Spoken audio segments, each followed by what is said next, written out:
بسم الله الرحمن الرحيم. والحمد لله رب العالمين، والصلاة والسلام على نبينا محمد وعلى آله وصحبه وسلم. طبعا هذه الليلة ليلة عظيمة، ليلة التجليات،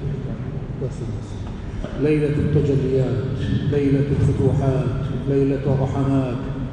الله سبحانه وتعالى في هذه الليلة أنزل كتابه القرآن الكريم من بيت العزة إلى السماء الدنيا، من لوح محفوظ إلى بيت العزة في السماء الدنيا. يقول الله سبحانه وتعالى: إنا أنزلناه في ليلة القدر. هو الكتاب الله سبحانه وتعالى كلام الله القديم الأزلي، أنزله جملة واحدة إلى بيت العزة، ثم أنزله جبريل بعد ذلك منجما أي متتابعا مفرقا على سيدنا محمد صلى الله عليه وسلم. وما أدراك ما ليلة القدر؟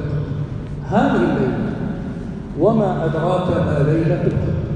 ما أدراك استفهام مع تفخيم عظمة هذا الشأن، هذا اليوم، هذه الليلة. وما أدراك ما ليلة القدر؟ ليلة القدر خير من 1000 شهر. كان الأمم السابقة يعبدون الله أو أعمارهم طويلة، كانوا يعبدون الله سبحانه وتعالى 1000 عام، 500 عام، 400 عام. وأمم السابقة كانت أعمارهم طويلة، لذلك النبي صلى الله عليه وسلم يقص علينا أحد عباد بني إسرائيل عبد الله سبحانه وتعالى 400 عام، 400 سنة لم ينقطع عن العبادة. وأحدهم 400 سنة حمل السلاح في سبيل الله لمدة 400 سنة أو 1000 شهر. بعضهم هذه العباد بني إسرائيل كانوا يعبدون الله سبحانه وتعالى عبادة مستمرة، يعني النبي صلى الله عليه وسلم يقول: عبد الله سبحانه وتعالى هذا الشخص أو هذا العابد 1000 شهر، 1000 شهر بدون انقطاع. وأحدهم حمل السلاح في سبيل الله 1000 شهر. فالصحابة تعجبوا من هذه المسألة، قالوا: يا رسول الله، نحن أعمارنا قليلة، يعني أفراد أو أعمار أمة سيدنا محمد صلى الله عليه وسلم يتجاوز، لا يبلغ ما بين 50 إلى 70، وبعضهم يصل إلى 80 عام.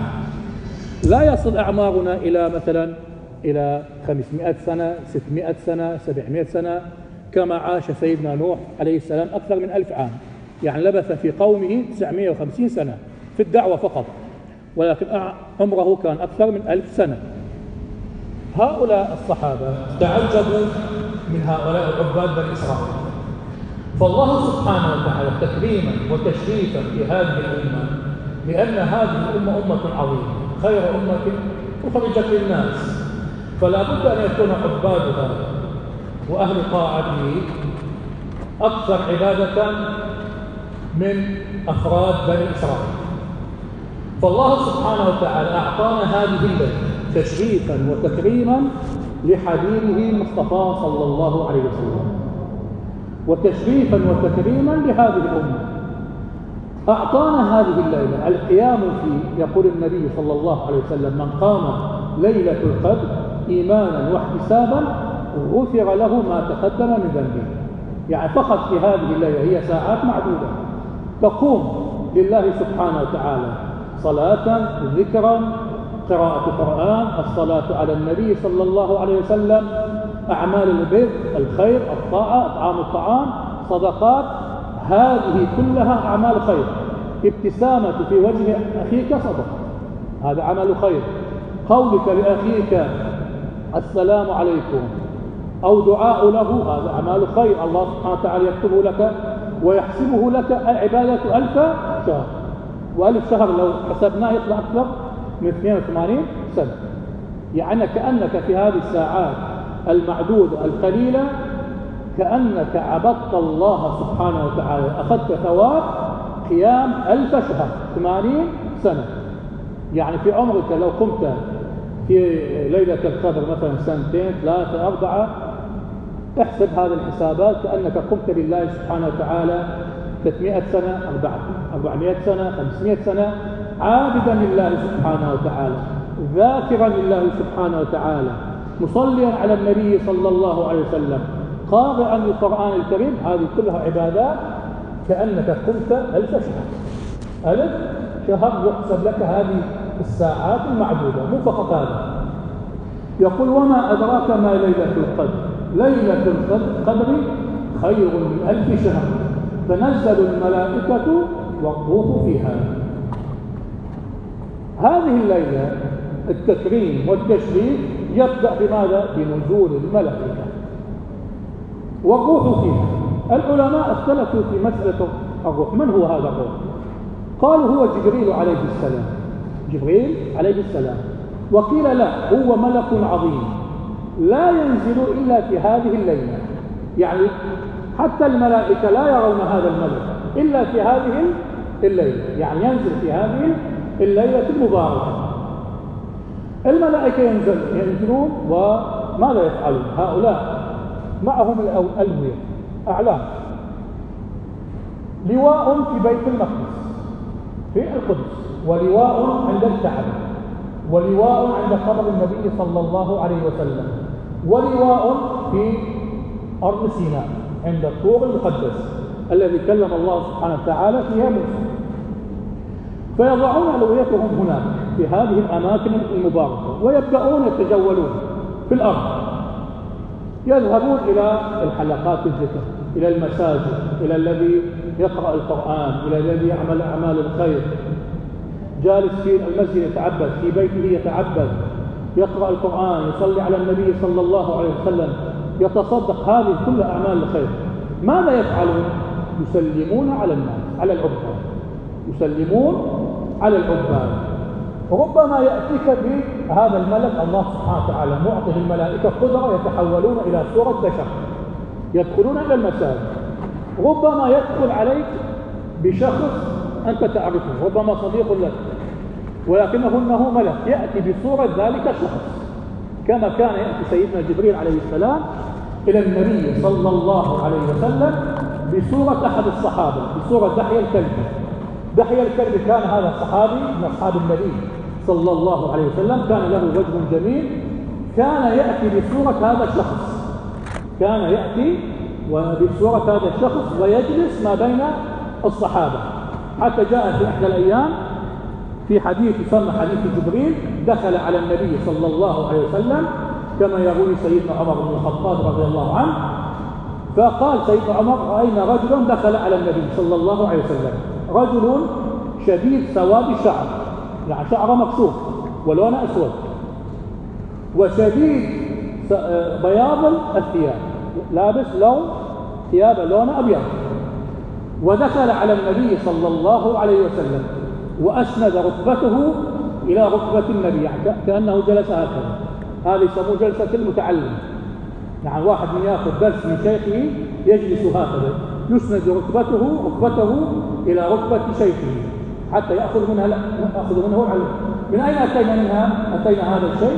أتيناه من سيدنا جبريل عليه السلام لما جلس إلى النبي صلى الله عليه وسلم بصيغة المتعلم، فبدأ يسأل النبي صلى الله عليه وسلم، يسأله عن الإسلام، عن الإيمان، عن الإحسان. فسيدنا جبريل عليه السلام جاء بصورة أعرابي، شوف أصحابي دخل على النبي بعدما انتهى أسئلته وذهب. فالنبي صلى الله عليه وسلم سأل الصحابة: هل علمتم من هذا؟ قالوا: الله ورسوله أعلم. قال: هذا جبريل جاءكم ليعلمكم أمور دينكم، يعلمكم دينكم. مو بدأ يسأل النبي سيدنا جبريل يعرف الأجوبة، ولكنه يعلم الصحابة حتى يتعلموا بعد ذلك يعلم أمته صلى الله عليه وسلم، لأن الصحابة كانوا يستحون أو يخجلون أن يسألون النبي. يعني العلماء يقولون طول حياتهم، طول العاش النبي صلى الله عليه وسلم خلال 20 سنة أو 23 سنة لم يسألوا إلا 13 سؤالا. الصحابة من شدة حيائهم للنبي كانوا لا يقطعون بصرهم لرؤية النبي، يعني يصفهم أحد الصحابة كأن على رؤوسهم الطير، متعطئين رؤوسهم هكذا، ما يرفعون وينظرون إلى النبي بمهابة النبي صلى الله عليه وسلم. يعني النبي صلى الله عليه وسلم كان عنده مهابة، لا ينظرون إليه خجلا واستحياء من النبي صلى الله عليه وسلم وحبا للنبي صلى الله عليه وسلم. لذلك أوصاف النبي الذي تكلم عنه الصحابة تكلم فيهم صغار الصحابة وليس فيهم صغير، يعني صغار في العمر كابن عباس ابن مسعود وابن عمر، هؤلاء كانوا صغارا في السن، كانوا ينظرون إلى النبي. لذلك لما نقرأ كتب الأحاديث الشمائل يصفون به النبي، وجه النبي، شعر النبي، هؤلاء الذين كانوا يروون الأحاديث الصغار الصحابة صغار السن. أما الكبار الصحابة سيدنا أبي بكر سيدنا عمر سيدنا علي وغيرهم من الصحابة كانوا لا يرفعون أبصارهم لينظروا إلى النبي من شدة حيائهم وخجلهم أمام النبي وهيبة النبي. لذلك أخذوا الصحابة يتعلمون من أسئلة سيدنا جبريل. لذلك قال العلماء في هذه الليلة ينزل أو تنزل الملائكة ومعهم ملك عظيم، قيل هو جبريل وقيل إنه ملك غير جبريل عليه السلام. ماذا يفعلون؟ يسلمون على الناس. ربما الآن يأتي شخص، ربما شخص اعتياد لا نعلمه ولكنه من الملائكة، من الملائكة، يسلم عليه سلاما اعتياديا. كيف تعلم أن الذي سلم عليك هو من الملائكة؟ كيف تعلم؟ قال تحس بطمأنينة في قلبك، طمأنينة في قلبك، هدوء وسكينة في نفسك. هذه من علامات سلام الملائكة عليك، هذه من علامات سلام الملائكة عليك. ربما يتجولون في الشوارع يتفقدون حلقات الذكر، يتفقدون الناس ماذا يفعلون. ربما واحد في الدعاء، واحد في الصلاة، واحد يقرأ القرآن، ويبدأون يسلمون على الملائكة سلام حقيقي. وهذه السلام طبعا قال العلماء وجاء في الأحاديث وفي الأثر أي شخص يسلم عليه الملائكة الله سبحانه وتعالى يغفر له. هذه المبشرات تسليم الملائكة له، يغفر الله سبحانه وتعالى ذنبه في هذه الليلة. ويبدأون بالسلام، وبعد ذلك ماذا يفعلون؟ قال تعالى سلام هي حتى مطلع الفجر، سلام هي حتى مطلع الفجر. بس واحد يسأل يقول احنا بالليل، هنا في العراق مثلا ليل، في أمريكا نهار، كيف راح يقيمون ليلة القدر؟ العلماء أجابوا على هذا السؤال، قالوا ليلة القدر المدة هو صحيح ليلة، ولكنها عند الله سبحانه وتعالى لا زمان ولا مكان، لا زمان ولا مكان. قيل هذه الليلة، احنا عندنا بعض الساعات ربما 5-7 ساعات الليل، الآن في أمريكا نهار أو ظهر، كيف سيقيمون ليلة القدر؟ قالوا هذه الليلة صحيح هي ليلة ولكن تستمر 24 ساعة، تستمر 24 ساعة. يعني مثلا عندنا في العراق ليل، في وطن العربي ليل، في أستراليا ظهر، في اليابان صباح، في الهند مثلا غير بعدهم ما داخل المغرب. فقيل انه هذه الليله تستمر 24 ساعه، لان عند الله سبحانه وتعالى لا زمان ولا مكان، لان الله هو خالق الزمان والمكان. فذلك يستمر هذه الليله 24 ساعه كما قال العلماء. فهذه الليله ليله عظيمه. متى هي؟ هل هي صحيح ليلة 27 مثل ما الآن؟ أم هي تختلف في كل عام؟ النبي صلى الله عليه وسلم قال التمسوها في 10 الأواخر، ما قال ليلة كذا أو ليلة كذا، التمسوها في 10 الأواخر، ونحن في 10 الأواخر. لذلك هذه طبعا النبي صلى الله عليه وسلم كان هو يعلم متى هي ليلة القدر، ولكن لم يخبرنا بها حتى يجتهد الناس في العبادة، خاصة في هذه العشر الأواخر، يقيم ليالي هذه العشرة كلها حتى ربما يوافق ليلة القدر. لذلك سيدتنا عائشة رضي الله عنها سألت النبي صلى الله عليه وسلم، قالت يا رسول الله لو علمت إن هذه الليلة ليلة القدر ماذا أقول؟ يعني حتى سيدتنا عائشة التي تسكن مع الحبيب المصطفى صلى الله عليه وسلم في نفس البيت أو في نفس الغرفة لا تعلم متى هي ليلة القدر، تقول لو وافقت ليلة القدر لعلمت أن هذه الليلة ليلة القدر ماذا أقول؟ قال صلى الله عليه وسلم قولي اللهم إنك عفو تحب العفو فاعف عني. اللهم إنك عفو تحب العفو فاعف عنا. هذا الدعاء الذي وصى به النبي صلى الله عليه وسلم أمنا سيدتنا عائشة رضي الله عنها. يعني هذه الليلة مخفية، لذلك يعني لو قرأنا في علم العقيدة أقسام التبليغ، تبليغ الأنبياء يقسمونها إلى 3 أقسام. تبليغ أمروا به، يعني لا بد أن يبلغوا به مثل القرآن الكريم. قسم خيروا بين أن يخبروا بها الناس أو لا يخبروا، منها ليلة القدر، لذلك النبي صلى الله عليه وسلم أخفى عنا هذه الليلة، لا نعلم هي، لذلك قال التمسوها في 10 الأواخر. وجاء بعض الروايات أنها في ليلة 27 مثل هذه الليلة. وكثير من العلماء كانوا يحيون هذه الليلة، منهم ابن حجر العسقلاني وغيره من العلماء. الإمام الشافعي قال هي ليلة 23. ابن عباس كان يقول إنها ليلة السابعة، حتى الصحابة مثلا ليلة 27. ابن عمر كان يقول إنها ليلة الأخير ليلة 29، وهكذا حتى الناس يبدأون في العبادة. هذه الأيام أو هذه الليالي ليالي العشر عبادة مستمرة. هذه العبادة طبعا العبادات متنوعة، يعني مو بس عندنا صلوات. أعمال الخير عبادة، كل أعمال الخير عبادة لله سبحانه وتعالى. يعني قراءة القرآن، إنسان ما يقدر يصلي صلاة التراويح، يقرأ القرآن. أمي ما يعرف قراءة القرآن، يأخذ السبحة ويسبح الله سبحانه وتعالى ويصلي على النبي صلى الله عليه وسلم. هذا أيضا عبادات. ما يعرف هذا الشيء، يبدأ الدعاء، يدعو الله سبحانه وتعالى، يدعو بما شاء، إصلاح هذه الأمة، دعوة لنفسه لأهل بيته ولأبنائه وغيرهم من الناس. هذه كلها أعمال خير. يعني احنا الناس بعض يظنون أن أعمال الخير فقط نأتي إلى المسجد وهذه، لا، في أي مكان تستطيع أن تقيم العبادة، في محل عملك، في محلك، في دكانك، في موقع عملك، في وظيفتك، تأخذ السبحة وتصلي على النبي، تذكر الله سبحانه وتعالى وتدعو الله سبحانه وتعالى. هذه كلها أعمال خير. تتصدق، شوف مسكين، شوف فقير وما تفرحون في هذه الأيام. شوف واحد مهجر لا عنده مسكن لا عنده طعام، تقوم إليه له موائد الطعام. هذه كلها من أعمال الخير.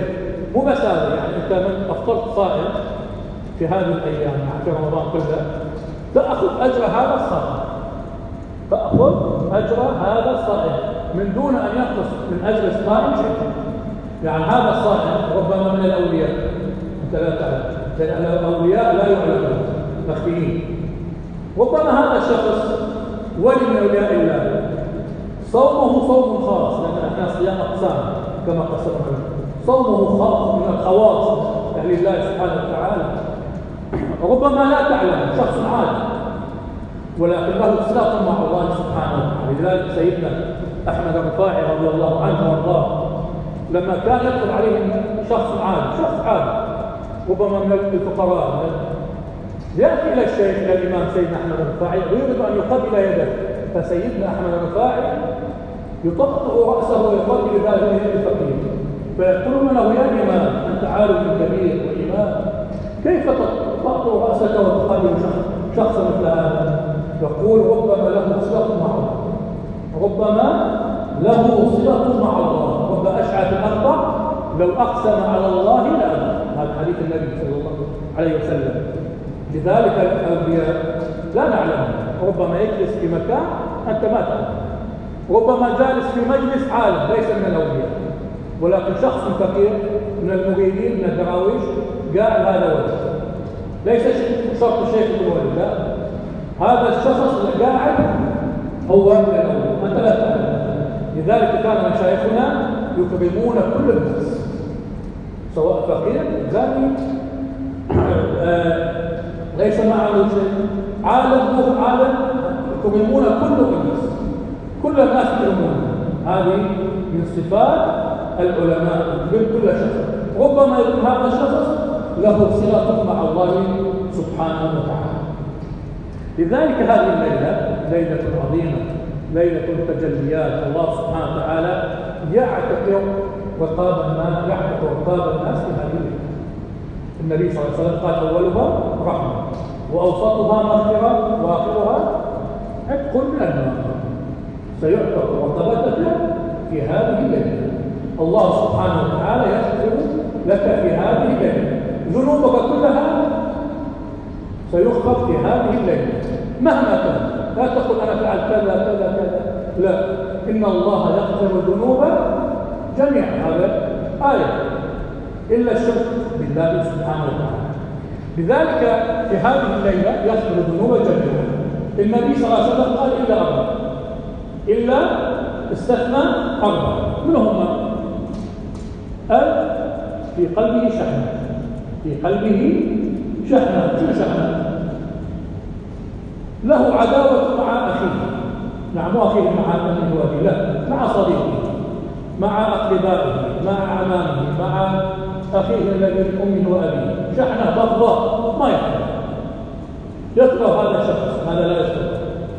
في قلبه حقد. النبي صلى الله عليه وسلم يقول التقوى ها هنا، يشير إلى قلبي 3 مرات. التقوى ها هنا، التقوى ها هنا، التقوى ها هنا. الشحناء يحمل الشحناء أو البغضاء، هذا ما حدث. ليش؟ والله إنه من قومية فلان، هذا ما هو النبي صلى الله عليه وسلم ألغى نظام الطائفية والقبلية والقومية. الناس سواسية، لا فرق بين عربي وأعجمي إلا بالتقوى. هذا كل حاطين، ولكن أثناء الفعل ننساه. أثناء الفعل ننساه. نقدم القومية ونقدم الطائفية على الدين. هذه من الجاهلية، هذه من الجاهلية. لا بد علينا أن نقدم الدين قبل كل شيء. لذلك النبي صلى الله عليه وسلم ألغى هذه كل شيء. الآن جالسين عندنا العرب التركمان، عندنا الترك، كلهم جالسين. أقول يختلف صلاة واحدة نفس الصلاة، كلنا نقول الله أكبر، سمع الله لمن حمده، نقرأ الفاتحة، عندنا فاتحة يختلف عن فاتحة نفس الفاتحة. لذلك الذي يجمعنا الدين. لما كان سلفنا الصالح على يد واحدة فتحوا بيت المقدس، ما فتح بيت المقدس صلاح الدين الأيوبي الكردي. قبله كان من قال الجيش عماد الدين الزكي التركماني، وقبله من نور الدين الزنكي التركماني. كلهم سلسلة أنه حتى أن وصلوا كلهم كانوا في الحرب يجاهدون ضد الصليبيين إلى أن وصل إلى صلاح الدين الأيوبي وفتح بيت المقدس بما فتح.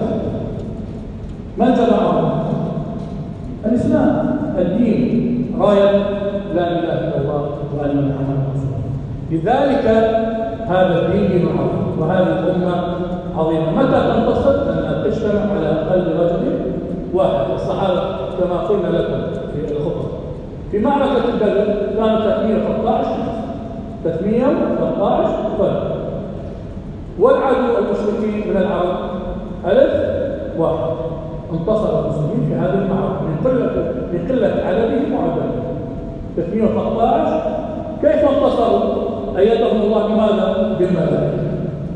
أنزل الله سبحانه وتعالى هذا أيضا صفات الملائكة، نزلت في المعركة تقاتل في جانب الصحابة فانتصروا بإذن الله سبحانه وتعالى. إذا هذه الليلة ليلة عظيمة، ليلة رحمة. الله سبحانه وتعالى يغفر ذنوب جميع إلا أربعة، كنا شأننا.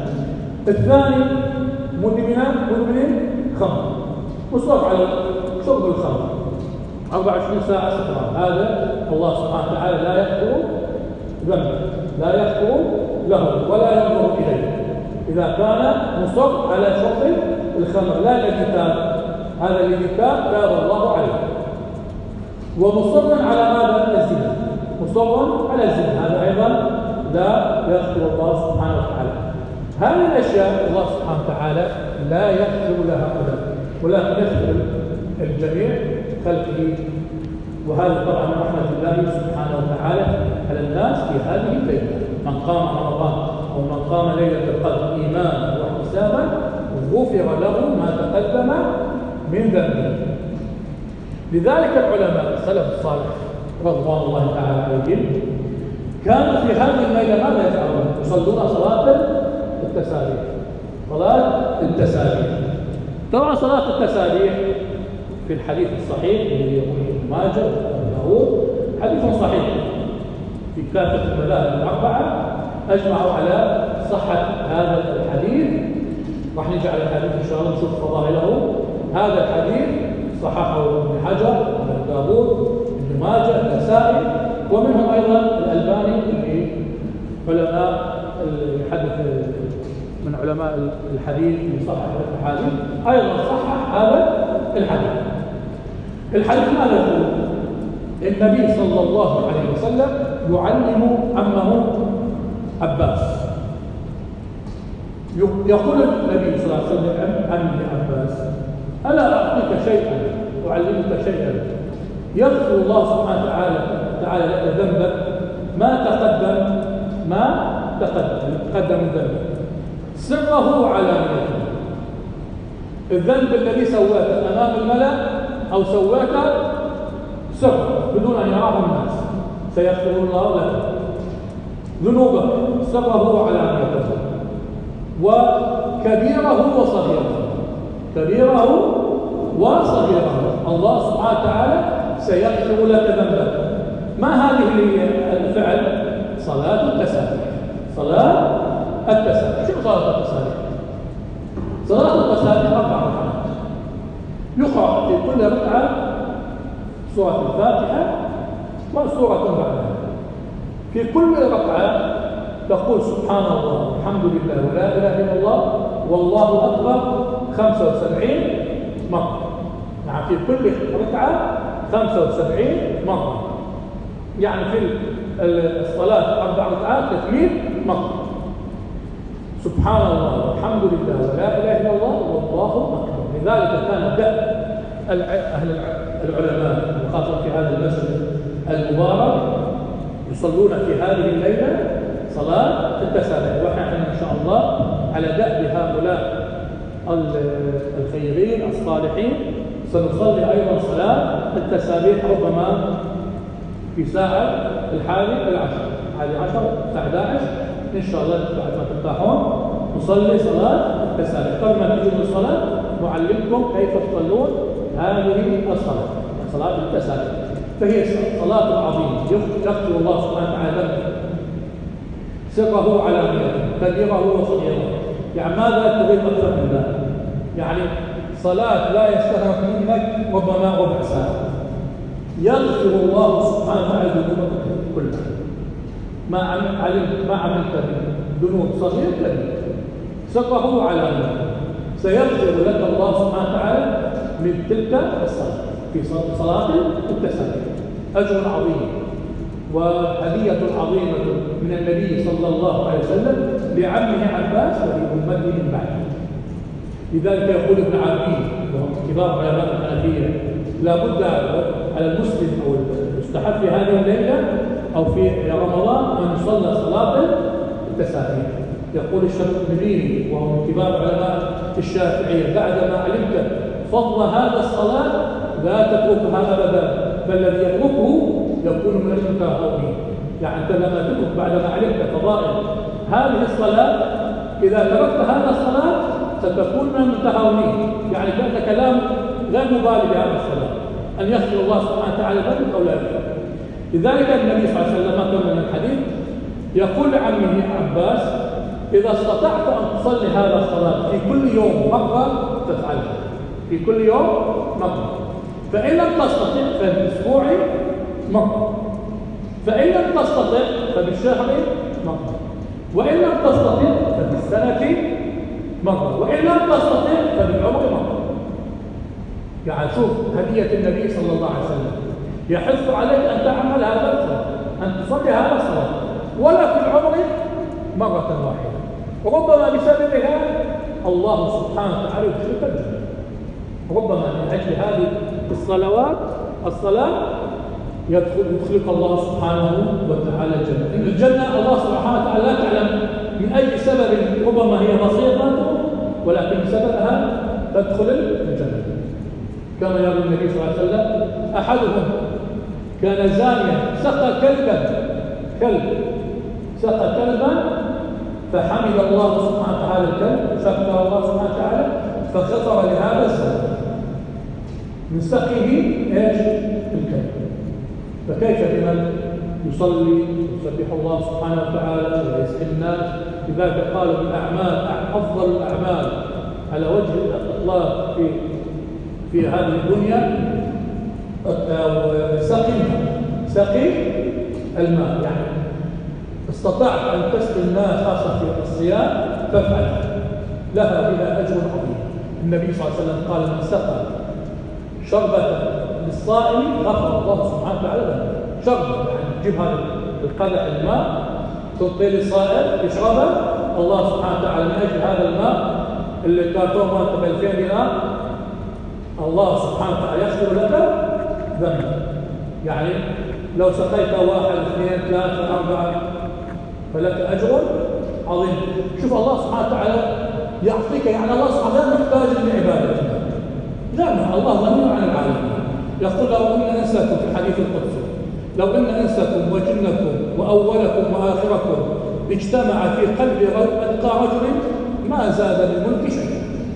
هذا الملك موجود لا يزيد ولا شيء. ولو ان انساكم وجنكم واولكم واخركم اجتمع في افجر قلب رجل ما نقص من الملك شيئا. هو الجبار، هو الملك، هو المعز، هو المذل. الله سبحانه وتعالى غير محتاج لهذه العبادات التي نقيمها ربما ساعات او اقل من ساعه. هذا معطيك الله سبحانه وتعالى حتى يغفر ذنبك ويدخلك الجنه. ومع ذلك الناس يتهاونون او نتهاون في كثير او نتكاسل عن العبادات. لذلك الله سبحانه وتعالى يعطيك رمضان، يعطيك ليله القدر، يعطيك شهر شعبان، يعطيك شوال، ذي الحجة، ذي القعدة، كل شهر عندك ناسا حتى الله سبحانه وتعالى يقربك إليه. فتاب عليهم ليتوبوا. قبل أن تنطق بكلمة التوبة تاب الله عليهم، قدم التوبة على توبتك، فتاب عليهم ايش؟ ليتوبوا. لما تنطق بلا إله إلا الله، هذه الكلمة التي ننطقها الآن سهلة، عما عند سكرات الموت ليست سهلة. كم من أناس نقول لهم في سكرات الموت قل لا إله إلا الله، لا يستطيع، لا يستطيع، كلمة سهلة. ولكن في حالة الموت صعبة، إلا لمن كان هذا دأبه، كان لسان ما زال لسانك رطبا بذكر الله، تقول لا إله إلا الله، لا إله إلا الله. في حالة الموت، في حالة سكرات الموت، الله سبحانه وتعالى يسهل عليك أن ينطق لسانك بهذه الكلمة. من كان آخر كلامه من الدنيا لا إله إلا الله دخل الجنة. هذا الكلام قلت لا إله إلا الله، اعلم هذا الرجل وهذا الرجل من أهل الجنة. كلمة لا إله إلا الله. لماذا النبي صلى الله عليه وسلم هذه الكلمة صحيح الآن نطقه بلسانه، ولكنه لم يصل إلينا بسهولة. النبي صلى الله عليه وسلم قاتل المشركين حتى أدميت رباعيته، الأسنان الموجودة هذا رباعية، وكسرت رباعيته، وأدميت قدماه، وقتل أصحابه وأهل بيته، وقتل عمه أمام عينه، حتى يوصل إليك هذه الكلمة، كلمة لا إله إلا الله.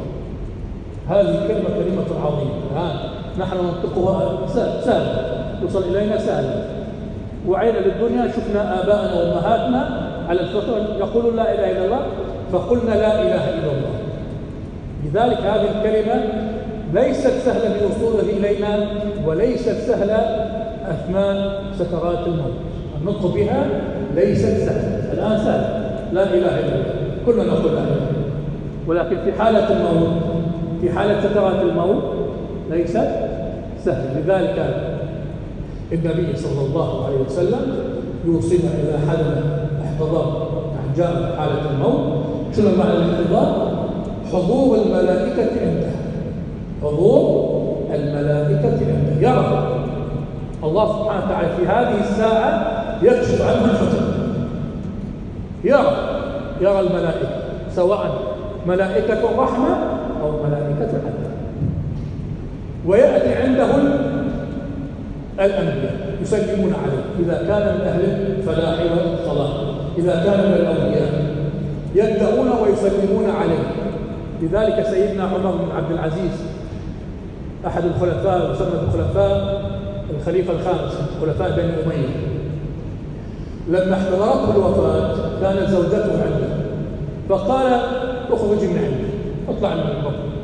فتقول زوجته انتظرت عند الباب فحتى بدأ يسلم على الناس، السلام عليك يا نبي الله إبراهيم، وعليكم السلام يا نبي الله عيسى، حتى أن وصل قال وعليكم السلام يا رسول الله.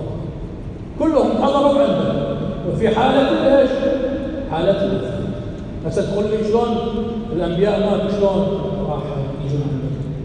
شلون وصلوا عنده؟ حياة الأنبياء غير حياة الناس العاديين حتى بعد وفاته. أضرب لك مثال. النبي صلى الله عليه وسلم في الإسراء والمعراج صلى بالأنبياء ايش؟ إماما. إذن الأنبياء ما كانوا متوفين قبل النبي، كيف جمعوا؟ هذه من معجزات الأنبياء حتى بعد وفاته، حتى بعد وفاته. النبي صلى الله عليه وسلم يرى سيدنا موسى عليه السلام في الإسراء والمعراج عند الكثيب الأحمر في قبره وهو يصلي. ولو كنت هنا يقول الصحابة لو كنتم معي لأريتكم. نعم أريتكم قبر سيدنا موسى. بعض الناس يقولون أنتم قبوريين بس تبحثون عن القبور، هذا النبي صلى الله عليه وسلم. النبي صلى الله عليه وسلم يقول لأصحابه لو كنت هنا أريتكم قبر من؟ قبر سيدنا موسى، حتى يعلم الناس قبور الأنبياء والصحابة. يقولون أنتم تزورون القبور، نعم نحن نزورون لأن النبي علمنا ذلك. لذلك النبي صلى الله عليه وسلم يقول سيدنا رأيت موسى عند الكثيب الأحمر. الكثيب الأحمر لو ذهبتم إلى عمان موجود الماء، التربة لونه أحمر، التراب لونه أحمر، عند الكثيب الأحمر في قبره وهو يصلي، مع أن التكليف قد سقط عن الأموات، ولكن الأنبياء غير حياة الناس العاديين. لذلك سيدنا الإمام السيوطي رحمة الله عليه ألف رسالة عظيمة في حياة الأنبياء بعد وفاتهم، يتكلم عن حياتهم بعد انتقالهم إلى رفيق الأعلى. لذلك ليس تأدبا أن نقول أن النبي قد مات، ولكن نقول إنه انتقل إلى الرفيق الأعلى، لأن سيدنا أو ملك الموت لما جاءه خيره بماذا؟ بالحياة أن يكون مخلدا في الحياة وإما الرفيق الأعلى، ما قال الموت، وقال إلى رفيق الأعلى. الرفيق الأعلى هو الله سبحانه وتعالى، والله سبحانه وتعالى حي لا يموت، فالذي يتصل بالحي هو حي. لذلك ذكر الصحابة ذكر الأنبياء بعد 1400 سنة ما يمر علينا دقيقة إلا ونفتقر، معلوم لا تماثيل لا صور ولا أي شيء، ولكن خلدهم بذكرهم لله سبحانه وتعالى. لذلك حياة الأنبياء غير حياة الناس عادة. فالنبي صلى الله عليه وسلم صلى بالإسراء والمعراج بالأنبياء إماما، لذلك سمي بإمام الأنبياء، وجمع لهم الأنبياء في مسجد الأقصى عند البيت المقدس. لذلك الحياة الأنبياء غير حياة الناس العادية، غير حياة الناس العادية. وكذلك أيضا الموتى الصالحين الأولياء غيرهم. أي شخص يمر على قبر أخيه، يعني واحد مر على قبر فقال السلام عليكم دار قوم مؤمنين، أنتم السابقون ونحن في الأثر أو نحن بكم اللاحقون. هل ميت يسمعه؟ نعم. النبي صلى الله عليه وسلم يقول ما من أحد يمر على قبر أخيه ويسلم عليه إلا رد الله روحه فيرد عليك السلام. مو بس هذا، يشوفك ينظر إليك أيضا، ولكنك في عالم في قوانينه يختلف عن قوانين البرزخ، قوانينه يختلف عن قوانين الدنيا. هو يراك ويسمعك وأنت لا تراه ولا تسمع. لذلك النبي صلى الله عليه وسلم أوصانا عندما ندخل المقابر أن ماذا نفعل؟ السلام عليكم. هذا السلام عليكم كان بالمخاطب الحي، بالمخاطب الحي، يعني يسلم عليك كأنه هو يسمعك، فيرد عليك السلام وينظر إليك. نقول فلان جاء وزارني، تدعو له، هذا الدعاء يصل إلى الميت. لذلك النبي صلى الله عليه وسلم يقول إذا مات ابن آدم انقطع عمله، أي عمله خلص بعد، ولكنه ماذا؟ إلا من ثلاث: ولد صالح يدعو له. لذلك العلماء قالوا كيف تعلم أنك صالح؟ تدعو لوالديك، تدعو للوالدين إذا كانوا ميتين حتى الأخير تدعو له، هذا من صلاة الولد وذكرا لوالديه. الولد الصالح يدعو له، وعلم ينتفع به، وألف كتاب الناس يقرأ من هذا الكتاب، هذا كله ثواب يروح لذلك الميت. وصدقة جارية. شنو صدقة جارية؟ بناء مسجد الناس يصلون به، حفر لديه الناس يشربون من الماء، وقف كتاب، وبناء له مستوصف، بناء له مستشفى، بناء له كذا، هذه كلها أعمال الخير يصل إلى الميت. لذلك هذه الليلة أيها الأخوة ليلة عظيمة، لا تهاون في هذه الليلة. الله سبحانه وتعالى يعطينا الهدايا والمبشرات من أجل أن يغفر ذنبا، أن يغفر ذنبا. هذه هدية عظيمة، أن يغفر ذنبا. ماذا تقول بعد ذلك؟ بعدها الجنة، تدخلوا الجنة. النبي صلى الله عليه وسلم يقول الجنة 120 صنفا أو 120 طبقة، 80 منها من هذه الأمة، 80 منها من هذه الأمة، والأربعون الأمم السابقة. يعني 80 صنف من أصناف الجنة من أمة سيدنا محمد، يعني معلوم هم آخر الأمم ولكن هم أول ناس يدخلون الجنة. مو بس ذلك، لما تقوم من قبرك في يوم القيامة يشوف النبي صلى الله عليه وسلم واقف قائم من قبره، وأول من ينشق عنه الأرض هو النبي صلى الله عليه وسلم، ثم أمته، ثم أمة سيدنا محمد.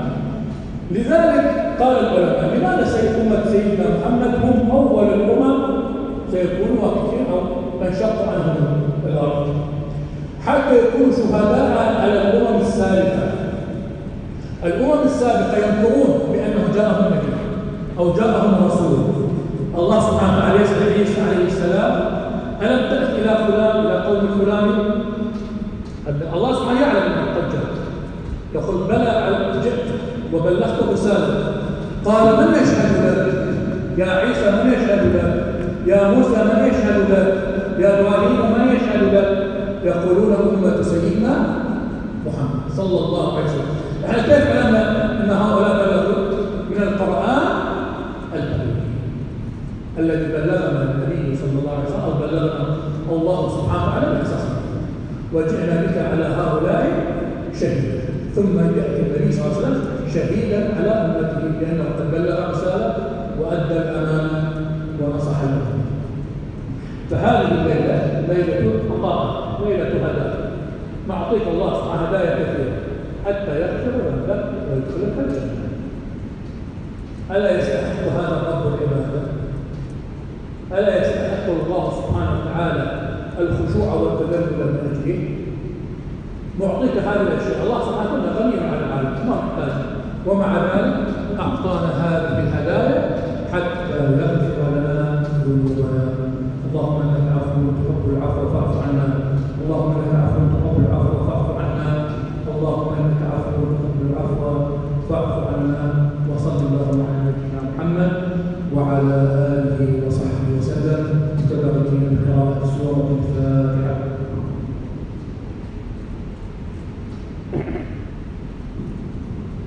طبعا ان شاء الله الساعة 11 نبدأ بصلاة التسابيح. إذا ما يتوضا يشرب ماء تفتح الساعة 11 ان شاء الله نصلي صلاة التسابيح.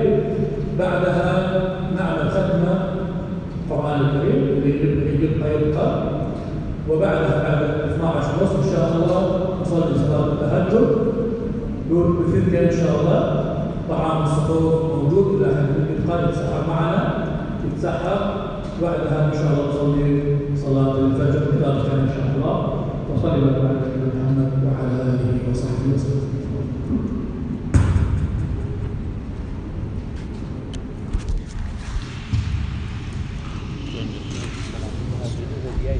Dia